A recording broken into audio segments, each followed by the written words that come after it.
Tasmai Shri Gurave Namah. Shri Chaitanya Manobhishtham Sthapitam Yena Bhutale Swayam Rupaha Kada Mahyam Dadati Swapadantikam Nama Om Vishnupadaya Krishna Preshthaya Bhutale Srimate Bhakti Vedanta Swamin Iti Namine Namaste Saraswate Deva Gauravani Pracharine Nirvishesha Shunyavadi Paschatya Deshatarine Jai Shri Krishna Chaitanya Prabho Nityananda Shri Advaita Gadadhara Shri Vas Adi Gaur Bhakta Vrinda Hare Krishna Krishna Krishna Hare Hare Hare Rama Rama Rama Hare Hare Krishna.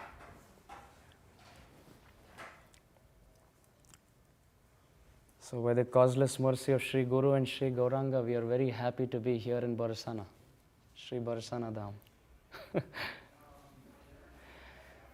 So this is the most auspicious month of Kartik, and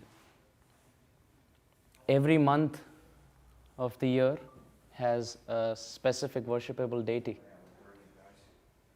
There are 12 forms of Vishnu, and the 12 months of the year each have one presiding, predominating deity. And according to that, Keshava, Narayana, Madhava, Govinda, Vishnu, Madhusudana, Trivikrama, Vamana, Sridhara, Rishikesha, Padmanabha, Damodara, Vasudeva. Also, for Gaudiya Vaishnavas, this is the month of Damodar because the Damodar Leela took place. So therefore, it's the month of Damodar. But that said, the main presiding deity for this month is not a Vishnu Murti, but is our very dear Srimati Radharani. It's the only month in the year where officially Srimati Radharani is the predominating deity. And we are towards the last 5 days of this month called as Bhishma Panchak, where the effect of this month of Kartik is taken to a great height or extent. It is said we should be Krishna conscious all 12 months of the year. I know it's very difficult. But if not that, at least 4 months of the year called as Chaturmas. If not these 4 months of the year, at least 1 month of the year, that is the month of Kartik. And if not this 1 month of the year, at least the last 5 days, the Bhishma Panchak. So we are on one of those 5 days. In fact, this year, the mercy is just reduced even further. It's just 4 days instead of 5 days. And we are on one of those 4 days of the year. So it's one of the 4 out of 365. So it's a very beautiful time to worship Shri Krishna, Srimati Radharani. And according to the scriptures, the best time and the best place to perform bhakti, the best time is Kartik and the best place is Shri Vrindavan. So you find devotees going to Vrindavan in the month of Kartik and worshipping Radha and Krishna. But on a practical note, how many of us can take a flight right now? It's very difficult because we have our commitments, we have our family. And even if you can, the flight ticket rate is sky high. So it's a long travel. But our acharyas explain that Krishna and his name, therefore the sound vibration, are non-different. And taking complete advantage of this beautiful principle, in this 1 hour, we attempt to travel to Shri Barsānā Dham, which is the childhood pastime place of Srimati Radharani, through sound vibration. So it's going to be a virtual tour of Barsānā, but unfortunately, I have just 45 to 50 minutes left. So I wouldn't be able to cover the whole of Barsānā, which we cannot anyway, even in a lifetime. But we'll just pick a few important places in Barsānā with pictures. So you're going to see the place and you're going to hear the story. Nothing philosophical. We have heard all the philosophy in the Gita and the Bhagavatam classes. But this 1 hour is just going to be story time because you're in this beautiful land of Barsānā. It's very nice to see that none of you all have spectacles because the monkeys in Barsānā pick up all your spectacles. So you shouldn't wear specs. Prabhuji has one. Generally, when you are in Barsānā, especially if you're in Vrindavan and you carry something in your hand, It could even be a flower garland, a very fancy flower garland. The monkeys don't know it's a flower garland. They think it's something very tasty to eat. So you find these Vrajavasis and these tour guides and these devotees carrying big sticks, because the monkeys don't come close to you if you have a big stick. So either you don't wear spectacles or the glasses, or if you have a big stick with you. So welcome to the supreme land of divine love, Shri Barsānā Dham ki. We're not going to leave them anywhere. They are going to be with us. This is Shri Shri Radha Gopi Vallabha. And with their blessings, we attempt this tour. So we start with this personality. Any guesses who this person is with 3 heads? Brahmaji. Yes, Brahmaji. So our sampradaya is called as the Gaudiya Sampradaya. And who's the first Acharya in our sampradaya? Lord Brahma. Yes, the Supreme Lord gave the whole knowledge in the heart of Lord Brahma. And Lord Brahma is teaching us by example how to approach Srimati Radharani. Brahma has 4 heads, at least our Brahma has 4 heads. And with the 4 heads having 4 brains, and with the 4 mouths and the 4 heads, he speaks the 4 Vedas. So he's the most knowledgeable personality. And out of all that knowledge and all that philosophy and all that story and all those shlokas and everything that these scriptures can offer, Brahmaji came to only one conclusion. Lord Brahma came to only one conclusion, that if I cannot serve the lotus feet of Srimati Radharani, my life is useless. So 60,000 years of his life, Lord Brahma did tapasya or austerity, so that the dust of the lotus feet of Srimati Radharani comes on the top of his head. It's very fascinating to see to what extent a great personality can go. Brahmaji is teaching us that if you really want the mercy of Srimati Radharani, the only way is to be the humble servant of the servant of the servant. There is no other way. And Brahma performed tapasya for 60,000 years in his life and asked and begged and besieged Srimati Radharani, I just want the dust of your lotus feet, nothing else.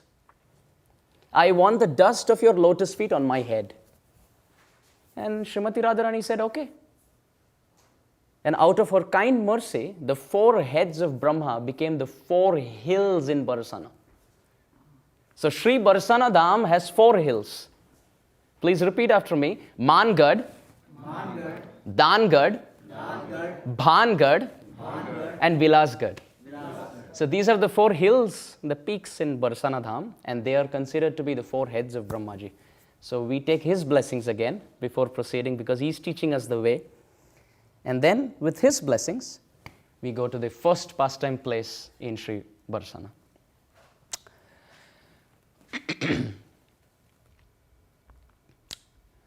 So one time, Sri Krishna, the naughty little Sri Krishna, was with his Gopa friends.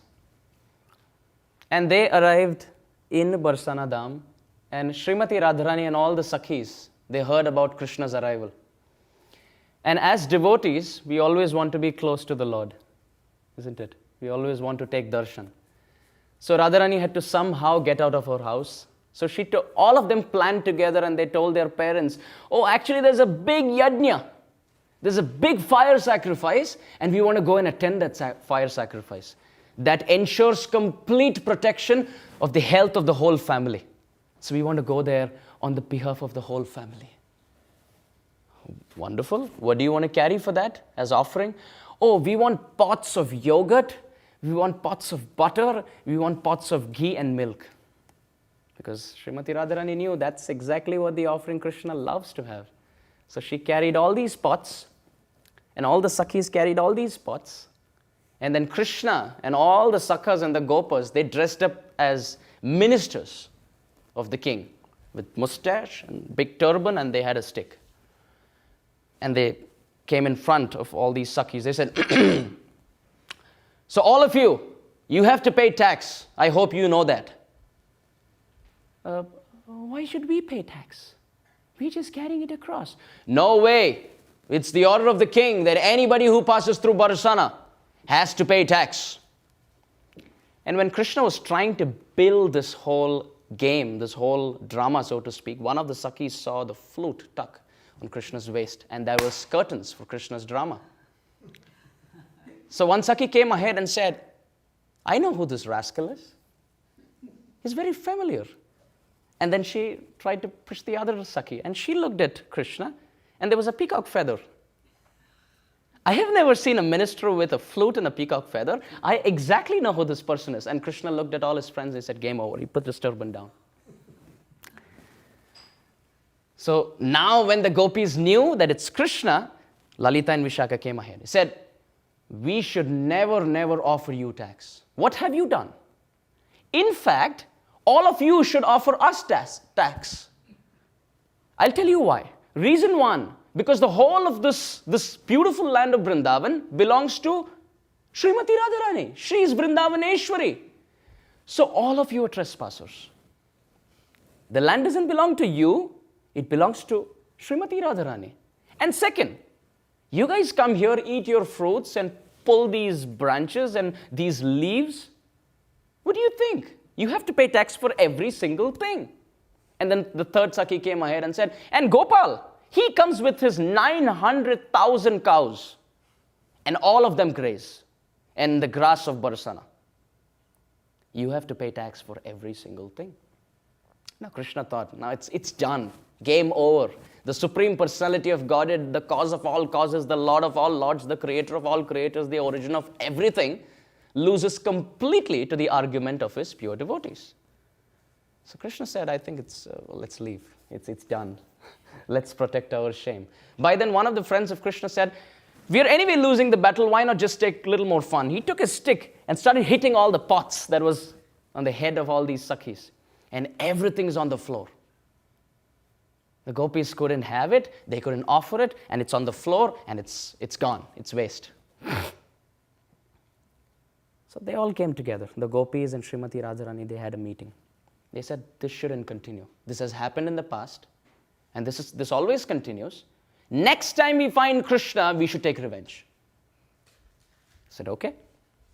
So Krishna and his Sakhas, one day they didn't know Radharani is in the area. So they were just frolicking and laughing and giggling and jumping and dancing. And they were in the area, only 30 of them. And Radharani said, now is the time, attack. And there were 1,000 Sakhis against 30 Gopas of Krishna. They came to the scene. And you know, when it's 1,000 is to 30, you know who's winning. Now you might say in the battle of Mahabharata there were 5 against 100, but the 5 won. But in this case, it's not going to be that case. It's going to be 1,000 versus 30, and 1,000 are going to win. So the Sakhis came ahead. They took flower garlands. They put the gopas like this, their hands at the back, finger on your lips, like the kids would have in school, and tied their hands to the back, and they tied their shikha, the tuft of hair, to the rock, and some of them to the branch of the tree. And now the Sakhis were coming in. And then at the end of all of this, Radharani steps in. Like, the big...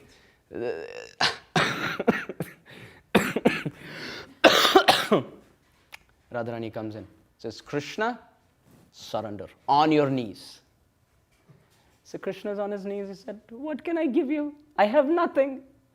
I offer myself. Vansha kalpatarubhyascha. Radharani said, this is not done. I am a girl, and you're a boy, and you cannot offer dandavat like this. It's against social etiquette. I think we should enact the whole pastime, switching and swapping roles. Krishna said, okay. So Radharani now became Krishna. It's a little confusing, but I hope we're all on the same page. Now Radharani, to whom Krishna surrendered, became Krishna, and Krishna became Radharani, and all the Sakhas became Sakhis, and the Sakhis became Sakhas. So now the scene is Radharani surrendering to Krishna, while that Radharani is Krishna who's surrendering to Radharani. Yes? Confusing? And then the whole Leela took place, and it's just fascinating. So there are so many pastimes of tax collection. In fact, our dear Raghunath Das Goswami Pad and Rupa Goswami Pad have written 2 big books on tax collection pastimes called as Dan Keli Chintamani and Dan Keli Kaumudi. In fact, Srila Rupa Goswami Pad wrote a book called as Lalit Madhava, and he gifted it to Raghunath Das Goswami on the banks of Radhakund. And the whole book talks about how Krishna left Vrindavan and how heartbreaking it was for the residents of Vrindavan, and how Krishna promised that he would come back and he never came back, and how the trees were crying in separation and the birds were burning in separation, and there was forest fire of separation in the whole of Vrindavan. And Raghunath Das Goswami was reading this and he was crying and he was rolling on the ground, holding the book to his chest, and he said, I'm going to go on the top of Govardhan, jump from the top and commit suicide. I can't live. How can Krishna do this? And Rupa Goswami was thinking, I made a mistake by giving him this book. I shouldn't have given him this book. And then Rupa Goswami wrote the book on Dankeli, the pastime of tax collection. And he wrote it in a very humorous way and gifted it to Raghunath Das Goswami. And he said, I can give you this book only if you give me that book. So he took the previous book from Raghunath Das Goswami and gave him this book. And Raghunath Das Goswami started reading this pastime, detailed conversation of Radha and Krishna and all the Sakhas and Sakhis. And he started laughing and giggling, and he was so pacified and so happy. And Rupa Goswami said, thank God. So for the sake of protection of the life of a senior Vaishnava, it was worth the effort.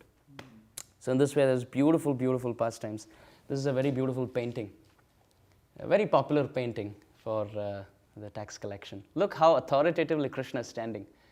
In these pastimes, when we hear these pastimes, we must understand that this is the supreme expression of loving relationship between the Supreme Lord and His purest devotees.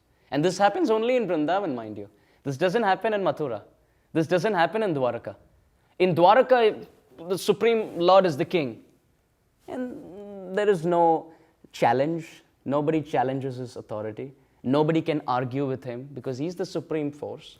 But here, oh Krishna, get aside. What do you know? You're a fool.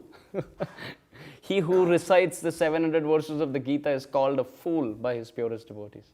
And Krishna loves it because only in the land of Vrindavan does he have the supreme fortune of being chastised, left, right, and center by his pure devotees. For us, in our conditioned state, we cannot chastise Krishna because we haven't established our pure relationship with Krishna.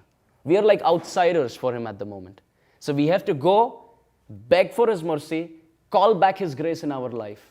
And then once we have that pure, loving relationship with Krishna, then do whatever you want.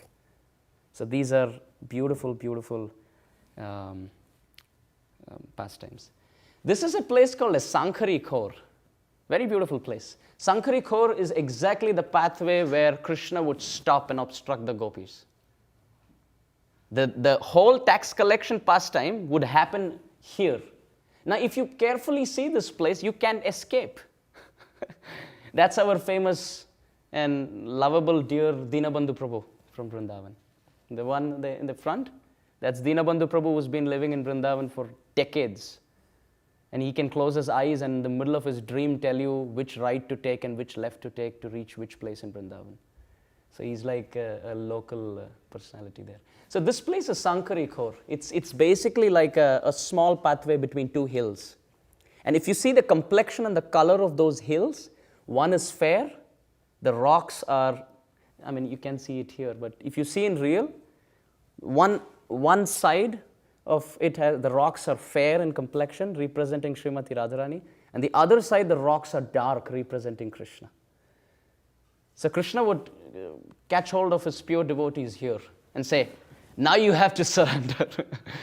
You have no way out. Because if Krishna challenged Srimati Radharani in an open field, they could run away, right? But here, they can't do anything. So this is Sankhari Khor, very, very beautiful place. And one thing about this pathway is that however thin or however fat you are, only one person can pass at a time. That's the Dham Shakti. That's the power potency of this place. If you think, well, we are lean and we are thin, two of us, we can go together, impossible. The Dham contracts and expands in a way that if you're thin or if you're fat, only one person can still go through. So you'll find only one by one by one. So when leading sannyasis of ISKCON, they take parikramas and yatras, they have like 8,000 disciples going with them. So they'll not have all of them walk through this. because that's going to be a day in itself. Everybody walking through Sankarikor. So that's beautiful. And the story that I told you about the tax collection, that's very close to the, so there's a temple related to that tax collection, and that's called as Sri Sri Radha Dan Bihari. Dan means tax or charity, basically. So this is Sri Sri Radha Dan Bihari, the famous temple in Barsānā, which represents tax collection. So some Brajavasis who live there, they also tell you a very beautiful story. They say that because of that story, where Radha becomes Krishna and Krishna becomes Srimati Radharani, and they challenge each other in tax, they say, actually, this is Krishna and that is Radharani.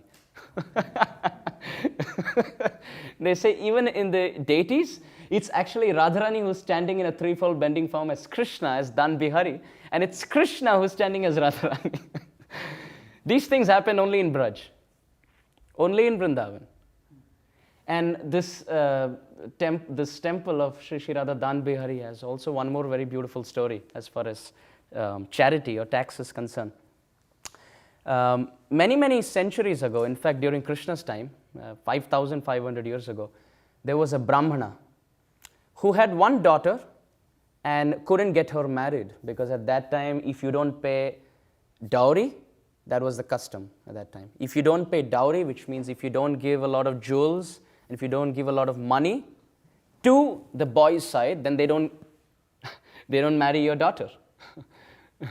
So basically, the origin of that custom was very noble, but then it got distorted with time. The original idea of this whole tradition was that along with your daughter, you send the boy and the girl gifts. It wasn't compulsory, but it was from the father's side. It was like a heart filled with love that, okay, I'm sending my daughter to you, but there's also this gift from my side. And they would give, gold coins, and they would give necklaces, etc. But then later on with time, it became a custom, and then dowry became a social evil. So anyway, at that point, that Brahmana, he wanted his daughter to be married off. So he would go everywhere for money. He would say, I have no money. If I have no money, I can get my daughter married off to anybody. So he came to Krishna, this Brahmin, and he said, Krishna, I have heard that you're very rich. Krishna said, I'm not rich. My father is rich. Innocent boy. My father is rich. Krishna, I have heard you have 900,000 cows. Krishna said, incorrect. I don't have 900,000 cows. My father has, but he has 999,000 cows. It's not 900,000, 999,000. Get the math right. It's not me, it's my father. So the Brahmana fell at Krishna's feet. He said, please help me. Whether it's you or your father, I need money. I need money. I'm asking everybody, and everybody is pointing towards you. Please help me. I need money so that I can give in dowry and my daughter can be married off. Krishna said, let me think. Look, I have no money, but the only valuable thing that I have ever possessed is Srimati Radharani. Krishna said, the only valuable thing that I have in my life that I have ever possessed is Srimati Radharani. And I think I can give that in charity to you. And without asking the Brahmana's consent, Krishna touched the holy water, chanted mantras, and donated Srimati Radharani to this Brahmana. Now this Brahmana was confused. He looked at Krishna with increased anxiety. He said, I had one daughter. I couldn't get her married off. And now I have two. Are you trying to help me, or are you trying to trick me? What is this? Krishna said, I don't know. You just asked me for my valuable. I gave Srimati Radharani. Now it's done. It's between you and you take care. I have done my part. I helped you.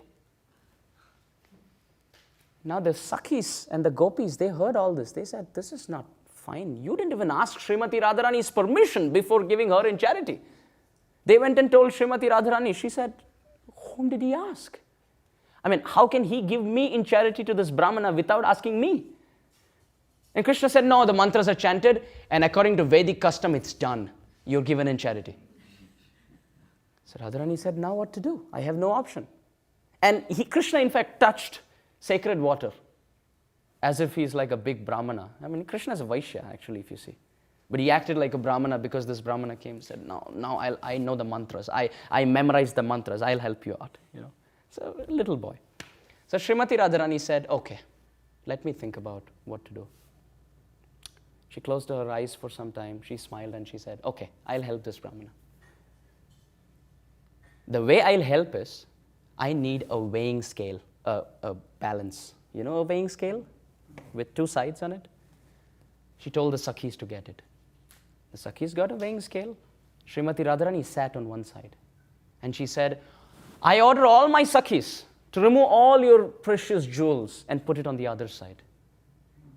And the time it matches my weight, so much amount, that mountain of jewels should be given in charity to this Brahmana. So in this way, what's happening is the Brahmana gets his charity, and at the same time, it's the same weight as Srimati Radhika. So it's as good as giving Radharani in charity. So Radharani was very smart. When Krishna heard this, he said, wow, I never thought of it. The Sakhi said, you can think of it. The Sakhis always teach Sri Krishna, saying that you can win over Radharani only in wrestling and, powerful masculine sports. But when you have to play chess, or you have to play dice, or you have to try to challenge Srimati Radharani with your intellect, you can't stand her. You're foolish. And Krishna says, yeah, I am. According to the principles of the Srimad Bhagavatam, Krishna accepts defeat. And he's waiting as a beggar of the love of his devotees. Krishna is ready to serve Sudama. Krishna is ready to serve Arjuna as a driver, as a charioteer. And what to speak of Srimati Radharani.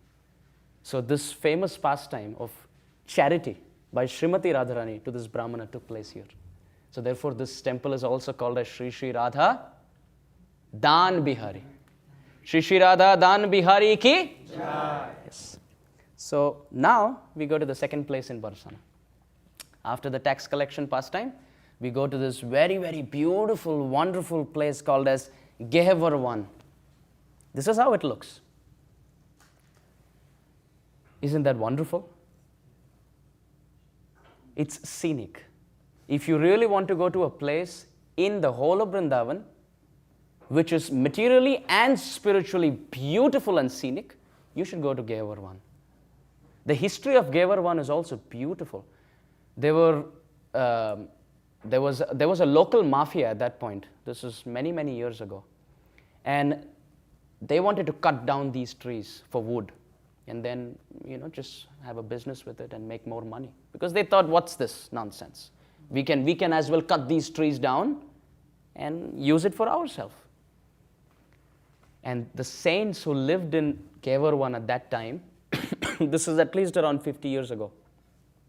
And the saints and the sadhus who lived there and chanted the holy name incessantly, they along with their followers, they said, for the sake of Srimati Radharani's land, even if we have to sacrifice our very life, that's supreme sacrifice that we can give in our life. So all of these saints, they came together and they embraced each tree. And all of their followers, they started embracing each tree, and they told these goons that if you want to cut these trees, first you have to kill us. You kill us, and then do whatever you want. We shouldn't be alive in these bodies to see you cut down the trees of Gehavarvan. We cannot live. For centuries, it has been protected by great acharyas. And now in our age and era, we cannot see this. For the sake of few rupees, you're ready to cut down these trees. We're not going to do this.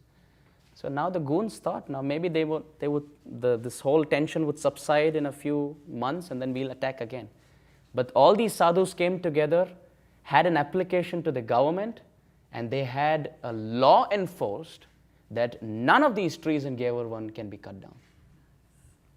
So it's been 60 years now, not a single tree is cut down. So there are so many people who do so many philanthropic activities, but one of our main missionary activities that we can undertake in our life is protecting the holy dham of Srimati Radharani. When you go to these temples and these kunds in Vrindavan, sometimes you find that to the material vision, it's not very pure, it's not very holy, because people wash their feet, they throw plastic bags, and they throw offered garlands, and sometimes the aquatics get choked up because of tasting plastic. But there are devotees who have come together with this aim and mission of cleaning and renovating and restoring and maintaining these pastime places. So if we want to do something in our life, it's just an appeal. It's nothing, I'm not asking anything for myself, and it's not monetary. It could be anything. If you go to this dham, and if you want to spend a day just cleaning the whole place, or helping the locals maintain the dham, because many of these kunds are getting neglected, and over time we may not be able to see them. Another lifetime, if we have another human form, and even if we have a human form in the land of Vrindavan, it's possible that maybe Gavar 1 wouldn't be available for us. We are so fortunate in this life that in the same era that we are living in, these pastime places of Radha and Krishna are manifest. It could be possible in a few years, in a few decades, maybe in a couple of centuries, the whole dham might unfold itself. And you might just see buildings and high-rise structures. And you might just see posters. And where is Vrindavan? Who cares? We don't want that day to come. So whatever we could do in our life, whatever steps we could take, that's great sacrifice, because the Lord, Srimati Radharani, and our dham are non-different. So this is Gavar 1, and Gavar 1 has beautiful temples. That's the famous Man Mandir.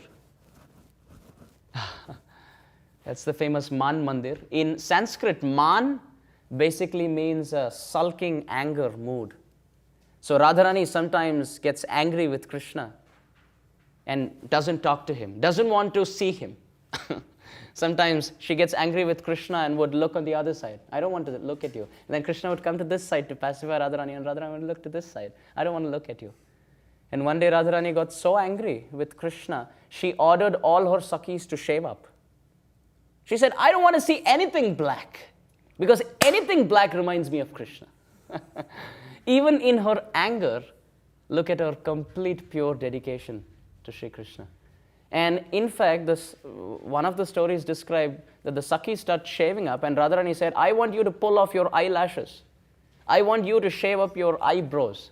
And the Sakhi said, no, it's getting too intense. And fortunately, by then, one of the Manjaris came and pacified Srimati Radharani, and then she burst out laughing, and then everything was fine. And the Sakhis were shaved up, and I don't know what happened to them. I don't know what happened to them, but the story was beautiful. So this is Man Mandir. This is the beautiful peak where all those Man Leelas of Radha and Krishna took place. Now this place is called as Mor Kutir. I'll spend a couple of minutes speaking about this pastime. Mor in Hindi means a peacock. Kutir means the place.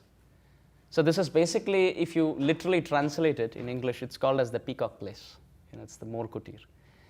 There are fascinating stories as far as this place is concerned. I don't know if I would have time, but I'll tell you at least two stories. The first story, related again to Man, is that one day Krishna was sitting with Srimati Radharani, and he thought, let me glorify my pure devotee. Pure devotees spend all their time glorifying Krishna, and now Krishna is trying to reciprocate. So he told Srimati Radharani, oh Srimati Radharani, you're so beautiful. Look at you. Look at your face. It's like a full moon. And as soon as Krishna said full moon, Radharani said, stop. Don't you know there's waxing and waning, and it's only on one night that you can find the full moon? Is my face like that? Does the beauty increase or decrease? Why are you comparing me to the full moon? Krishna said, but what I was trying to say, stop. Full moon has spots. Are you trying to say that my face is filled with spots? And Krishna thought, my goodness, she's always smarter than me what to do. And then Radharani went on top of that hill and she started looking on the other side with her face becoming red in man. She said, I'm not going to talk to him. He always tries to insult me like this. Krishna was trying to wave. He said, no, stop. Enough of that insult. And then she went in isolation and she started crying and her face became red. And Krishna thought, now I have to somehow pacify her. I didn't do anything wrong. What to do? And then he knew that Radharani likes dancing. And among the birds, the peacock is known for its beauty and its dance. So Krishna thought, to break Radharani's man, to break her sulking mood, I'm ready to do anything. So Krishna became a peacock on the top of this hill. And Radharani was on the other side, and Krishna comes on top of the hill here, just face to face, so that Radharani can see, because she's angry and she's looking on the other side, and she finds this beautiful peacock. And it has a different complexion. It has a bluish-black complexion. Never seen a peacock like that. Generally, the peacock has a bluish complexion. This is a bluish-black complexion. And it dances wonderfully, just par excellence. So Radharani started smiling, and she was literally giving the beat and the rhythm, and she said, what grace! This peacock is gifted. And then she thought, wait a minute. I haven't seen peacocks like this, so there's something. Either it's a demon who's come in disguise, or it's Krishna. And there's no difference, because Krishna is a demon in my eyes. Said, it has to be Krishna. But by then she was pacified. And the rhythm and the beat kept her so entertained, she thought, now I can't just sit here and view this. I have to go and participate. And Radharani became a peahen. Krishna was the peacock, and she became peahen. And the, and the peacock and the peahen, that is Shri Shri Radha and Krishna, danced as the Sakhis came out of the kunjas and started singing. Our acharyas explained this is the highest ecstasy found in the spiritual world. And this ecstasy of coming together and singing and chanting comes in the age of Kali Yuga as Harinam Sankirtan. Sometimes we fail to understand that link. How is it possible that coming together and chanting pleases Krishna? But in its purest state, it can go even up to the extent of pacifying Radha and Krishna in their man leelas with chanting and dancing. So very wonderful pastimes have taken place on this hill. So this is called as Mor Kutir. And in fact, on this hill lived a very great soul who was blind. In materially speaking, he was blind. He couldn't see anything. But as soon as he heard of this pastime, he left everything and came onto this hill. And he said, I have only one desire in my life. If I ever get eyes, I want to see this pastime. Said, I want to settle in this place where this pastime has taken place, is taking place, will take place, only with this desire that I want to see Radha and Krishna face to face in this pastime with my eyes. After performing bhajan for 60 years on top of this hill, Srimati Radharani appeared to him and said, oh dear Sadhu, I am very happy with your chanting. Because he would chant day and night crying. I am not crying because I have no eyes. I am crying because I have no spiritual vision to see this Leela face to face. I have heard about this, but that doesn't quench my heart. I want to see it face to face. I want to see how Krishna tries his best to pacify his pure devotees. So Radharani appeared to him and said, I am very happy with you. I am ready to reveal this whole pastime in front of you. I'll unfold every single detail, but there's a condition. What do you think is the condition? Shouldn't tell anybody. In fact, Radharani is most merciful. So the condition was, whatever you see, you should paint so that everyone gets to know what you've seen. Supremely merciful, Srimati Radharani. If it was Krishna, he would say, I'm going to reveal myself to you, but don't reveal, don't tell anybody what you saw, etc. But Radharani is like, I'll reveal it to you, and you reveal it to others. Because not everybody can see this pastime. He said, wait a minute, you want me to paint this pastime? I can't even see. Radharani said, don't worry. I'll give you what you lack, and I'll preserve what you have. Yoga Kshemam Bahamya. But the sadhu said, but where will I get the paint from? Where will I get the canvas from? Where will I get the brushes from? Radharani said, just try and you will get it. So by the mercy of Srimati Radharani, although he was blind, he could collect a few herbs and then crush them into paint. And he could get the barks of a few trees and get them together as canvas. And just would search around underground and he would find brushes. So Radharani helped him. And when he saw this whole pastime unfold in front of him, he just painted it so beautifully that even today, that painting of that sadhu is there in the temple of Morkutir, and everyone who goes to that temple can see this painting as it is. Can we see our supreme fortune? We are sitting here in Boston and we are seeing the painting that is there in the temple of Morkutir, painted by a sadhu, revealed to him by Shri Shri Radha and Krishna. This is Srimati Radharani and Shri Krishna dancing. Beautiful, exquisite, especially to be done by somebody who's materially blind. And he has seen this face to face and he just painted. So even now when you go to this temple, there's a beautiful painting, and this is the painting that devotees bow down to and they see, oh, this is how they look. Like that. In fact, the Vrajavasis say one more story. Should I continue? Can I have time? Okay. Many centuries ago, there was another sadhu who lived in Gevarwan. And he would chant day and night. And at that time, it's worth noting that there's no Facebook, there's no WhatsApp, there's no email, there's no AT&T, there's no T-Mobile, there's nothing. Nothing works. If you're in the middle of a forest in Gevarwan, even if you're alive or dead, nobody will get to know. You're there. So he would sit and chant day and night. Hare Krishna, Krishna Krishna, Hare Hare, Hare Rama, Rama Rama, Hare Hare.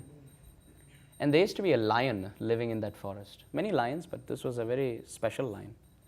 So this lion would come and sit close to him whenever he started his japa. The sadhu one day thought, maybe he's coming with the prayer of Mahaprasade Govinde Nama Brahmani Vaishnavi. He saw the sadhu. The lion saw the sadhu and said, this is my Mahaprasada. But this lion was quiet. As soon as he would finish chanting, the lion would leave. Again the next day, as soon as he would say, Hare Krishna, the lion would come. So this continued for months together. And after about 9 or 10 months, this lion came in front of the sadhu, bowed down completely, as if surrendering at the feet of the sadhu. And the sadhu called the lion, and it's a true story, it's not a fairy tale. He called the lion close and chanted the Mahamantra in the ear of the lion.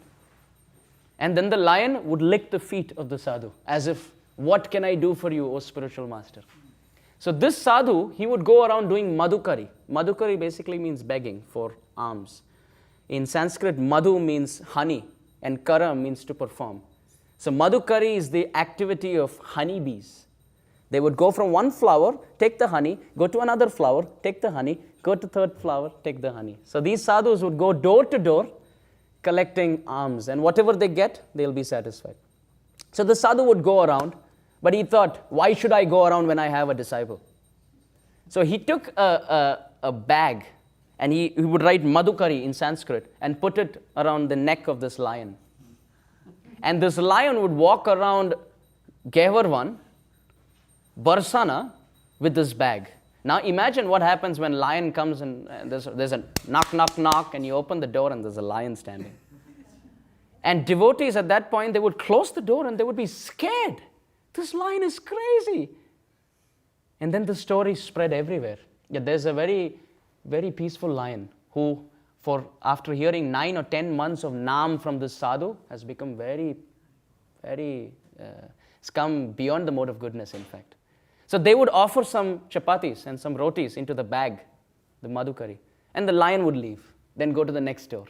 And once the bag is full, he would come back, walk up the hill, or Gevarwan, and go and give it to his spiritual master. And he wouldn't eat any of that. And once the spiritual master would eat and leave behind, the lion would just eat the remnants. He wouldn't eat meat, He would just eat the remnants of his spiritual master, and this lion died on the hills of, in the forest of Gevarman after performing tapasya, so to speak, and association with this sadhu. So it's a very famous story that how even lions can get benefited by taking shelter of Srimati Radharani's holy land. And now, last but not the least, I would like to tell you one more story. There's this beautiful throne that you see here. Yes? Can everybody see this beautiful sitting place? Now, this sitting place has a very beautiful story. One time, Krishna got into the house of the gopis in Barsānā, and he started stealing butter. Pots after pots after pots after pots of butter were being stolen, and the gopis came from outside and locked the door. He said, now we'll catch Krishna. Red hand. Krishna said, oh my God, they have locked us from outside. What to do? So one of the friends said, open the window. Let's run through the window. They said, okay. Very good suggestion. So Subal, he just jumped through the window. Mandali Bhadra jumped through the window. Stoka Krishna jumped through the window. Vijay jumped through the window. Arjun jumped through the window. Krishna jumped through the window. Balaram jumped through the window. And then there was Madhu Mangal. Now Madhu Mangal is a Brahmana with a big belly. He tried his best. His head went through. His neck went through. A portion of his chest went through. That's all. And now the gopis open the door, and Madhu Mangal has one side towards Krishna outside the window, and other side he's trying to move his legs, and the dhoti is all over the place. And the gopis said, we caught him. Madhu Mangal is calling out to Krishna and said, you did it. Now they're going to catch hold of me. They caught Madhu Mangal. Madhu Mangal said, I didn't do anything. The gopi said, so what were you doing here? Why did you try to run? If you haven't done anything, you should be in the room. Why did you try to escape? No, actually, Krishna, Krishna. Started crying. Tied his hand to the back, took his shikha. Yes? They put it across the branch of the tree. Okay? And they started pulling it from there. You understand? So the shikha, it's a long shikha because it's a Brahmin shikha. So really long. They put it, if this is the branch, they put it around the branch of the tree, and the gopis started pulling. Madhu Mangal said, Krishna! Krishna! Krishna, it hurts! Krishna! And Krishna was with his friends, busy eating the butter that they stole. He said, hey, where's Madhu Mangal?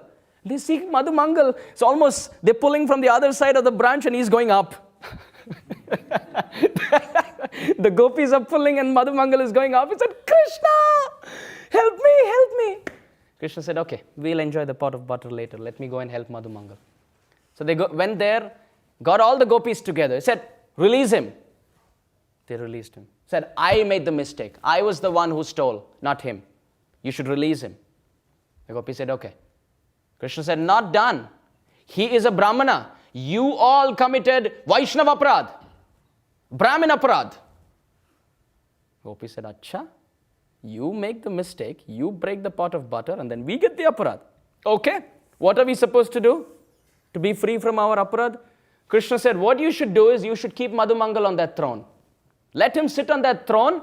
You should worship his lotus feet. You should give him lots of laddus, and you should give us pots of butter. So the gopis said, okay.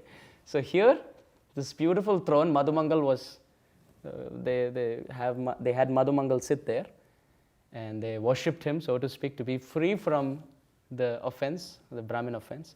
Actually, the gopis in Barsānā, they were not, they had no concern about Brahmin Aparad. But the reason they did it is to please Krishna. Krishna wanted that to be done. Krishna, for you, we are ready to do anything. Ashlisheva padaratam pinashtumam adarshamam marmahatam karotava yatha tatha va vidadatu lampato mat prananatastu saivanapara. Krishna, you can embrace me, or you can make me broken-hearted by not being present before me. Whatever you wish to do, you're free to do. You're my worshipable Lord unconditionally. This is the mode. So to please Krishna, they kept Madhu Mangal here and gave him a lot of big laddus. So Madhu Mangal is happy. He has a big belly, and he likes to eat laddus and long shika. So that's the story here. Madhumangal Sakha ki, Gayavaravan ki. So in the last part of our discussion today, this is the last place that we are visiting today in Barsānā. This is called as Pili Pokhar. What's the name of this place? Pili Pokhar. So Pili basically means yellow. And Pokhar is a small pond. So what's the story behind this place? So Pili Pokhar, as the picture represents, that's Srimati Radharani, by the way. Supremely beautiful and merciful. So Durvasa Muni, what is he known for? Anger. So one day Durvasa Muni came to Barsānā Dham and all the Sakhis ran away. They said, now before we start serving him, let us run away, because he blesses, he seldom blesses and he curses more often, so we don't want to be with him. Radharani said, no problem, I want to take Sadhu Sangha, so I'll serve him. So Radharani served Durvasa Muni fearlessly, and Durvasa Muni blessed Srimati Radharani that, oh Srimati Radharani, you will be such an expert cook that you will never repeat the same dish again. You will be such an expert cook that you will never repeat the same preparation again. And second, whoever tastes your cooking will live long, healthy, and very peaceful. So therefore, Srila Prabhupada said, the kitchen belongs to Srimati Radharani. It's Srimati Radharani's kitchen. So that as devotees, we serve Krishna in that mood. So as soon as Mother Yashoda heard this benediction, she said, oh, Srimati Radharani, can you come and cook for Krishna? Because the benediction is, whoever eats your cooking will live healthy, wealthy, and wise forever. So can you come? Srimati Radharani said, okay. Now Barsānā and Nandagram. Nandagram is where Krishna is. Barsānā is where Srimati Radharani is. And that's only about 7 to 8 kilometers away, a few miles. So Radharani with her Sakhis would come every morning. And she would cook for Krishna and then go back. So one day as she was cooking, Mother Yashoda noticed, oh, this Srimati Radharani is so beautiful.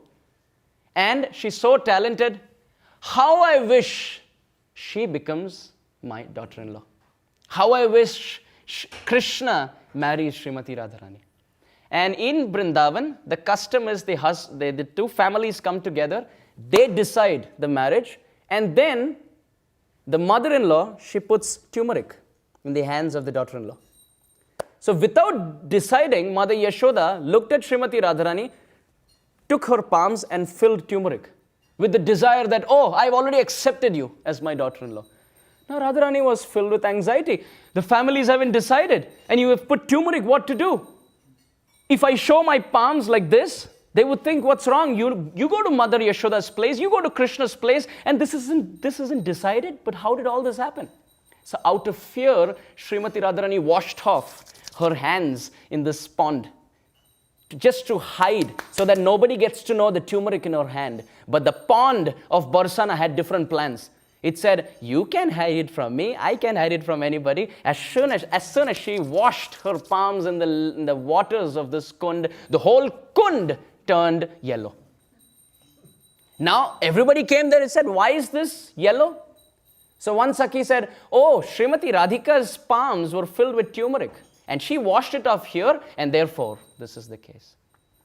So the Sakhi said, why was there turmeric in her hands? The third Sakhi said, that's because Mother Yashoda wanted Krishna to marry her. So this is a plan. Oh, really? Mother Yashoda wants Srimati Radharani for Krishna? That sounds very interesting. And the girls and the girlfriends of Srimati Radharani, some of them went to Vrishabhanu Maharaj and Kirtida, the parents of Srimati Radharani, and said, you know what? Mother Yashoda put turmeric. She applied turmeric in the palms of Radharani. Vrishabhanu Maharaj said, really? That's such a wonderful proposal. Krishna for our Radhika? That's wonderful. They sent oxens after oxens after oxens of gifts to Nanda Baba and Yashoda. Nanda Baba and Yashoda received it. They said, are they okay with this? Oh, this is wonderful.